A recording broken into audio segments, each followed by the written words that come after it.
Hi friends, ಎಲ್ರಿಗೂ ನಮಸ್ತೆ. Welcome back to Deepika lifestyle and blogs. ಎಲ್ಲರೂ ಹೇಗಿದ್ದೀರಾ? ನಾನು ಚೆನ್ನಾಗಿದ್ದೀನಿ. ಐ ಹೋಪ್ ನೀವೆಲ್ಲರೂ ಚೆನ್ನಾಗಿದ್ದೀರಾ ಅಂತ ಅಂದ್ಕೊಂಡಿದ್ದೀನಿ. ಪ್ಲೀಸ್ ಫ್ರೆಂಡ್ಸ್, ಈ ವಿಡಿಯೋನ ಎಲ್ಲೂ ಸ್ಕಿಪ್ ಮಾಡದೆ ಪೂರ್ತಿಯಾಗಿ ನೋಡಿ. ನಿಮ್ಗೆ ಇಷ್ಟ ಆದರೆ ಲೈಕ್ ಕೊಡಿ. ಹಾಗೆ ನಿಮ್ಗೆ ಇಷ್ಟ ಆದರೆ ಈ ವಿಡಿಯೋ ಒಂದು ಶ್ರೀ ವೆಂಕಟೇಶಾಯ ನಮಃ ಅಂತ ಒಂದು ಕಮೆಂಟ್ ಕೊಡೋದನ್ನು ಕೂಡ ಖಂಡಿತ ಮರಿಬೇಡಿ. ನಾನಿವಾಗ ತಿಳಿಸ್ಕೊಡ್ತಾ ಇದ್ದೀನಿ ಕುಂಭರಾಶಿ ಬಗ್ಗೆ. ಜೂನ್ 2025 ಕುಂಭರಾಶಿಯ ಭವಿಷ್ಯವನ್ನು ತಿಳಿಸ್ಕೊಡ್ತೀನಿ. ಏನೆಲ್ಲ ಬದಲಾವಣೆಗಳನ್ನು ನೋಡಲಿದ್ದಾರೆ, ಯಾವುದರ ಬಗ್ಗೆ ಎಚ್ಚರಿಕೆ ವಹಿಸಬೇಕು ಕುಂಭರಾಶಿಯವರು ಅನ್ನೋದನ್ನು ನೋಡ್ತಾ ಹೋಗೋಣ.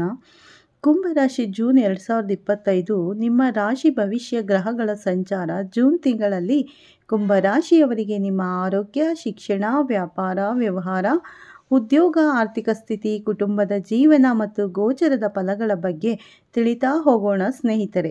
ಇದನ್ನೆಲ್ಲ ತಿಳ್ಕೊಬೇಕು ಅಂದರೆ ಕುಂಭರಾಶಿಯವರು ಎಲ್ಲೂ ಕೂಡ ವಿಡಿಯೋನ ಸ್ಕಿಪ್ ಮಾಡಬಾರ್ದು. ಅಂದರೆ ವಿಡಿಯೋನ ಕಟ್ ಮಾಡಿ ಓಡಿಸ್ಕೊಂಡು ಹೋಗಿ ನೋಡಿದ್ರೆ ಫುಲ್ ಇನ್ಫಾರ್ಮೇಷನ್ ಅರ್ಥ ಆಗಲ್ಲ. ಸೊ ಹಾಗಾಗಿ ಮೊದಲಿಂದ ಕೊನೆ ತನಕ ವಿಡಿಯೋನ ವಾಚ್ ಮಾಡಿ. ವಿಡಿಯೋದಲ್ಲಿ ಒಳ್ಳೆ ಮಾಹಿತಿ ಸಿಕ್ಕಿದಲ್ಲಿ ತಪ್ಪದೇ ವಿಡಿಯೋಗೊಂದು ಲೈಕ್ ಕೊಟ್ಟು, ಇನ್ನು ನನ್ನ ಚಾನಲ್ ಸಬ್ಸ್ಕ್ರೈಬ್ ಮಾಡ್ಕೊಂಡಿಲ್ಲ ಅಂದರೆ ತಪ್ಪದೇ ಸಬ್ಸ್ಕ್ರೈಬ್ ಮಾಡಿಕೊಂಡು ವಿಡಿಯೋ ವಾಚ್ ಮಾಡೋದ್ರಿಂದ ಫುಲ್ ಇನ್ಫಾರ್ಮೇಷನ್ ತಿಳ್ಕೊತೀರಾ. ಇದರ ಜೊತೆಗೆ ಸ್ನೇಹಿತರೆ, ಯಾರಿಗೆ ದೇವರ ಮೇಲೆ ಭಕ್ತಿ ಇದೆ, ಜೊತೆಗೆ ನಿಮ್ಮ ರಾಶಿಗಳನ್ನು ತಿಳ್ಕೊಬೇಕು ಅನ್ನೋ ಭರವಸೆ ಏನಾದರೂ ಇದ್ದರೆ ನನ್ನ ಚಾನಲ್ ಸಬ್ಸ್ಕ್ರೈಬ್ ಆಗಬಹುದು. ಇದರ ಜೊತೆಗೆ ಸರಳ ಪರಿಹಾರವನ್ನು ಕೂಡ ತಿಳಿಸಿಕೊಡ್ತೀನಿ. ಮುಂದಿನ ದಿನಗಳಲ್ಲಿ ಎದುರಾಗುವ ಕಷ್ಟ ಸಮಸ್ಯೆಗಳಿಗೆ ಈ ಪರಿಹಾರಗಳನ್ನು ಮಾಡುವುದರಿಂದ ನಿಮ್ಮ ಸಮಸ್ಯೆಗಳು, ಕಷ್ಟಗಳೆಲ್ಲ ನಿವಾರಣೆ ಆಗಲಿದೆ ಅಂತಾನೇ ಹೇಳ್ಬೋದು.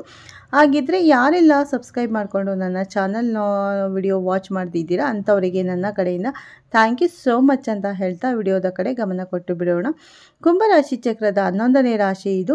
ರಾಶಿ ಚಕ್ರದ 300ರಿಂದ 330 ಡಿಗ್ರಿಗಳನ್ನು ಒಳಗೊಂಡಿದೆ. ಧನಿಷ್ಠ ನಕ್ಷತ್ರ 3ನೇ ಮತ್ತು 4ನೇ ಪಾದಗಳು, ಶತಭಿಷ ನಕ್ಷತ್ರ 4 ಪಾದಗಳು, ಪೂರ್ವಭಾದ್ರ ನಕ್ಷತ್ರ 1ನೇ ಮತ್ತು 2ನೇ 3ನೇ ಪಾದಗಳಲ್ಲಿ ಜನಿಸಿದವರು ಕುಂಭರಾಶಿಯ ವ್ಯಾಪ್ತಿಗೆ ಬರುತ್ತಾರೆ. ಈ ರಾಶಿಯ ಅಧಿಪತಿ ಬಂದು ಶನಿದೇವ, ಅಂದರೆ ಶನಿ ಮಹಾದೇವ.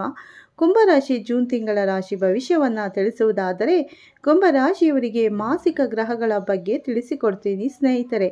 ಮಾಸಿಕ ಗ್ರಹ ಅಂದರೆ ಮೇನ್ ಆಗಿ ಶನಿ ಮತ್ತು ಗುರುಬಲದ ಬಗ್ಗೆ ತಿಳಿಸಿಕೊಡ್ತೀನಿ. ಗುರು ನಿಮ್ಮ ರಾಶಿಯ 2ನೇ ಮತ್ತು 11ನೇ ಮನೆಯ ಅಧಿಪತಿಯಾದ ಗುರು ಈ ತಿಂಗಳು ಪೂರ್ತಿ 5ನೇ ಮನೆಯಾದ ಮಿಥುನ ರಾಶಿಯಲ್ಲಿ ಸಂಚರಿಸುತ್ತಾರೆ. ಈ ಸ್ಥಾನವು ಆರ್ಥಿಕ ಬೆಳವಣಿಗೆ ಮತ್ತು ಸೃಜನಾತ್ಮಕ ಚಟುವಟಿಕೆಗಳಲ್ಲಿ ಯಶಸ್ಸನ್ನು ಸೂಚಿಸುತ್ತದೆ.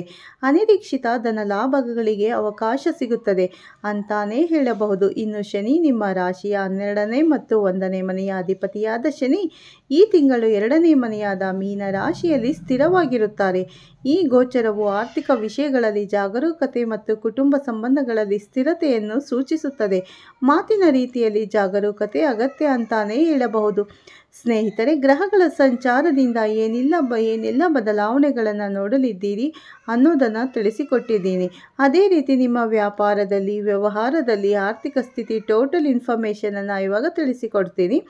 ಇವಾಗ ಇಲ್ಲಿ ಒಂದು ಕೂಡ ವಿಡಿಯೋನ ಸ್ಕಿಪ್ ಮಾಡಬೇಡಿ ಅಂತಾನೆ ಹೇಳಬಹುದು. ಮೊದಲನೇದಾಗಿ ವ್ಯಾಪಾರದ ಬಗ್ಗೆ ತಿಳಿಸಿಕೊಡ್ತೀನಿ.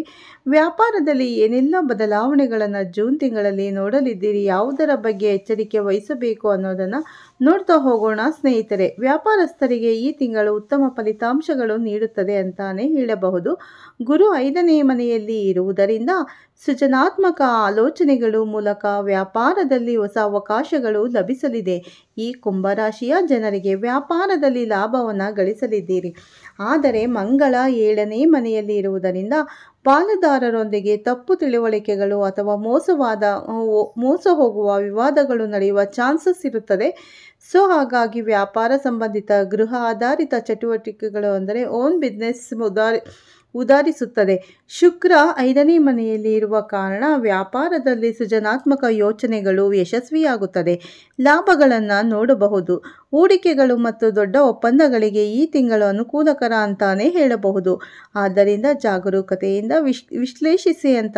ಆದಾಯ ಸಮಸ್ಯೆವಾಗಿರುತ್ತದೆ, ಅಂದರೆ ಆದಾಯ ಸಾಮಾನ್ಯವಾಗಿರುತ್ತದೆ, ಆದರೆ ಖರ್ಚುಗಳನ್ನು ನಿಯಂತ್ರಿಸುವುದರಿಂದ ಸ್ಥಿರತೆಯನ್ನು ಕಾಪಾಡಿಕೊಳ್ಳಬಹುದು. ಪಾಲುದಾರಿಕೆ ವ್ಯವಹಾರಗಳಲ್ಲಿ, ವ್ಯಾಪಾರಗಳಲ್ಲಿ ಸ್ಪಷ್ಟವಾದ ಒಪ್ಪಂದಗಳು ಅಗತ್ಯ ಅಂತಾನೆ ಹೇಳಬಹುದು. ಯಾವುದೇ ಹೂಡಿಕೆಯನ್ನು ಮಾಡಬೇಕಾದ್ರೆ ಸ್ನೇಹಿತರೆ ಜೂನ್ 18ರ ನಂತರ ಹೂಡಿಕೆಯನ್ನು ಮಾಡಿ ಕುಂಭರಾಶಿಯವರು. ಯಾಕಂದರೆ ಮುಂದಿನ ದಿನಗಳು ಸ್ನೇಹಿತರೆ ಲಾಭವನ್ನು ನೋಡಬೇಕು ಅಂತಂದರೆ 18ರ ನಂತರ ಹೂಡಿಕೆಯನ್ನು ಮಾಡಿ ಇನ್ನು ಅನಗತ್ಯ ಖರ್ಚುಗಳ ಆದಷ್ಟು ನಿಯಂತ್ರಿಸುವುದು ಒಳ್ಳೆಯದು ಅಂತಾನೇ ಹೇಳಬಹುದು. ಯಾಕಂದರೆ ಅನಗತ್ಯ ಖರ್ಚುಗಳಿಂದ ಮುಂದಿನ ದಿನಗಳಲ್ಲಿ ನಿಮ್ಮ ಆರ್ಥಿಕ ನಷ್ಟವನ್ನು ನೋಡಬೇಕಾಗುತ್ತದೆ. ಮುಂದಿನ ದಿನಗಳು ನಿಮ್ಮ ಹಣಕಾಸಿನ ಬಗ್ಗೆ ಒಳ್ಳೆಯ ನಿರ್ಧಾರಗಳನ್ನು ತೆಗೆದುಕೊಳ್ಳಬೇಕು ಅಂದರೆ ಆದಷ್ಟು ನಿಮ್ಮ ಗಮನದಲ್ಲಿ ನೀವು ಇರುವುದು ಒಳ್ಳೆಯದು ಅಂತಾನೇ ಹೇಳಬಹುದು. ಮುಂದಿನ ದಿನಗಳಲ್ಲಿ ಆ ವಸ್ತುಗಳಿಂದ ಯೂಸ್ ಅಂತಂದರೆ ಮಾತ್ರ ಖರೀದಿ ಮಾಡಿ ಅಂತ ಹೇಳ್ತಾ ಕುಂಭರಾಶಿಯವರಿಗೆ ಏನು ಶಿಕ್ಷಣದ ಬಗ್ಗೆ ತಿಳಿಸಿಕೊಡ್ತೀನಿ. ವಿದ್ಯಾರ್ಥಿಗಳು ಯಾವುದರ ಬಗ್ಗೆ ಎಚ್ಚರಿಕೆ ವಹಿಸಬೇಕು ಅನ್ನೋದನ್ನು ನೋಡ್ತಾ ಹೋಗೋಣ. ವಿದ್ಯಾರ್ಥಿಗಳಿಗೆ ಈ ತಿಂಗಳು ಸವಾಲುಗಳಿಂದ ಕೂಡಿದ ಸಮಯ ಅಂತಾನೇ ಹೇಳಬಹುದು. ಓದಿನಲ್ಲಿ ಸೃಜನಾತ್ಮಕ ವಿಷಯಗಳ ಮೇಲೆ ಆಸಕ್ತಿ ಹೆಚ್ಚಾಗುತ್ತದೆ. ಆದರೆ ಸ್ಪರ್ಧಾತ್ಮಕ ಪರೀಕ್ಷೆಗಳಲ್ಲಿ ಒತ್ತಡ ಮತ್ತು ಅಡೆತಡೆಗಳು ಎದುರಾಗಬಹುದು. ಮತ್ತು ಬುಧನು 6ನೇ ಮನೆಗೆ ಪ್ರವೇಶಿಸಿದ ನಂತರ ವಿದ್ಯಾ ಸಂಬಂಧಿತ ಸ್ಪರ್ಧೆಗಳಲ್ಲಿ ಮತ್ತು ಸಂಶೋಧನೆಗಳಲ್ಲಿ ಪ್ರಗತಿ ಇರುತ್ತದೆ. ಹಾಗಾಗಿ ಗುರು 5ನೇ ಮನೆಯಲ್ಲಿ ಇರಬೇಕಾದರೆ ಉನ್ನತ ಶಿಕ್ಷಣಕ್ಕೆ ಮತ್ತು ಸೃಜನಾತ್ಮಕ ವಿಷಯಗಳಲ್ಲಿ ಯಶಸ್ಸು ಸಾಧಿಸಬಹುದು ಕುಂಭರಾಶಿಯವರು. ಇನ್ನು ರಾಹು 1ನೇ ಮನೆಯಲ್ಲಿ ಇರುವುದರಿಂದ ಮಾನಸಿಕ ಒತ್ತಡ ಉಂಟಾಗಬಹುದು. ಆದ್ದರಿಂದ ಅಧ್ಯಯನದ ಕಡೆ ಗಮನವನ್ನು ಕೊಡುವುದಕ್ಕೆ ಸಾಧ್ಯವಾಗುವುದಿಲ್ಲ. ಈ ಸಮಯದಲ್ಲಿ ನಿಮ್ಮ ಆತ್ಮವಿಶ್ವಾಸದಿಂದ ಕಠಿಣ ಶ್ರಮ ಮಾಡುವುದರಿಂದ ಅನಿರೀಕ್ಷಿತ ಫಲಿತಾಂಶಗಳನ್ನು ನೋಡದೇ ಇರಬಹುದು. ನಿರೀಕ್ಷಿತ ಫಲಿತಾಂಶಗಳನ್ನು ಸಾಧಿಸಬಹುದು. ನಿರಾಸೆಗೊಳ್ಳದೆ ಪ್ರಯತ್ನಿಸಿ ಅಂತಾನೇ ಹೇಳಬಹುದು. ಕುಂಭರಾಶಿಯ ವಿದ್ಯಾರ್ಥಿಗಳಿಗೆ ನಿಮ್ಮ ಗಮನ ಅಧ್ಯಯನದ ಕಡೆ ಕೊಟ್ಟು ಓದಿ. ಸ್ನೇಹಿತರೆ, ಓದಬೇಕಾದರೆ ಹನುಮಾನ್ ಚಾಲಿಸವನ್ನು ಪಠಿಸಿ ಅಂತಾನೆ ಹೇಳಬಹುದು. ಉನ್ನತ ಅಂಕಗಳನ್ನು ನೋಡಲಿದ್ದೀರಿ. ಇನ್ನು ನಿಮ್ಮ ಆರೋಗ್ಯದ ಬಗ್ಗೆ ಹೇಳುವುದಾದರೆ ಆರೋಗ್ಯದಲ್ಲಿ ಏನೆಲ್ಲ ಬದಲಾವಣೆಗಳನ್ನು ಕುಂಭರಾಶಿಯವರು ನೋಡಲಿದ್ದೀರಿ, ಯಾವುದರ ಬಗ್ಗೆ ಎಚ್ಚರಿಕೆ ವಹಿಸಬೇಕು ಅನ್ನೋದನ್ನು ನೋಡ್ತಾ ಹೋಗೋಣ. ಆರೋಗ್ಯದ ದೃಷ್ಟಿಯಿಂದ ಈ ತಿಂಗಳು ಸಾಮಾನ್ಯಕ್ಕಿಂತ ಸ್ವಲ್ಪ ಹೆಚ್ಚು ಸಮಯ ಮಂಗಳನು ಮತ್ತು ಮನೆಯಲ್ಲಿ ಇರುವುದರಿಂದ ಅಂದರೆ 7ನೇ ಮನೆಯಲ್ಲಿ ಇರುವುದರಿಂದ ಕೆಲಸದ ಒತ್ತಡದಿಂದ ಸ್ನೇಹಿತರೆ ಸ್ವಲ್ಪ ನೋವುಗಳು ಉಂಟಾಗಬಹುದು. ಎಕ್ಸಾಂಪಲ್ಗೆ ತಲೆನೋವು, ಬೆನ್ನು ನೋವು ಅಥವಾ ಒತ್ತಡ ಸಂಬಂಧಿತ ಸಮಸ್ಯೆಗಳು ಉಂಟಾಗಬಹುದು. ಶನಿ 2ನೇ ಮನೆಯಲ್ಲಿ ಇರುವುದರಿಂದ ಆಹಾರದ ಮೇಲೆ ಗಮನ ಹರಿಸುವುದು ಮುಖ್ಯವಾಗುತ್ತದೆ. ಯಾಕಂದರೆ ಜೀರ್ಣ ಸಮಸ್ಯೆಗಳನ್ನು ತಪ್ಪಿಸುವುದು ಮುಖ್ಯ. ಇನ್ನು ಮಾನಸಿಕ ಒತ್ತಡ ಕಡಿಮೆಯಾಗುತ್ತದೆ ಮತ್ತು ಆರೋಗ್ಯ ಸ್ವಲ್ಪ ಸುಧಾರಿಸುತ್ತದೆ. ಸರಿಯಾದ ವಿಶ್ರಾಂತಿ, ಆರೋಗ್ಯಕರ ಆಹಾರ ಮತ್ತು ಯೋಗ ಅಥವಾ ಧ್ಯಾನ ಮಾಡುವುದರಿಂದ ಆರೋಗ್ಯ ಸಮಸ್ಯೆಗಳನ್ನು ಕಡಿಮೆ ಮಾಡಬಹುದು.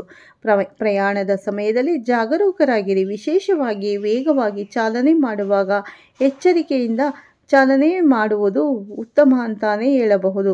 ಯಾವುದೇ ಗಾಡಿಯನ್ನು ಓಡಿಸಬೇಕಾದರೆ ಸ್ನೇಹಿತರೆ ಆದಷ್ಟು ನಿಧಾನವಾಗಿ ಓಡಿಸಿ. ಅಮಾವಾಸ್ಯೆ ಹುಣ್ಣಿಮೆಯ ಸಮಯದಲ್ಲಿ ಸಂಜೆಯ ಸಮಯದಲ್ಲಿ ಇಲ್ಲಿಗೂ ಕೂಡ ಪ್ರಯಾಣವನ್ನು ಮಾಡಬೇಡಿ, ಅಂದರೆ ಎಲ್ಲಿಗೂ ಹೋಗಬೇಡಿ ಅಂತಾನೆ ಹೇಳಬಹುದು.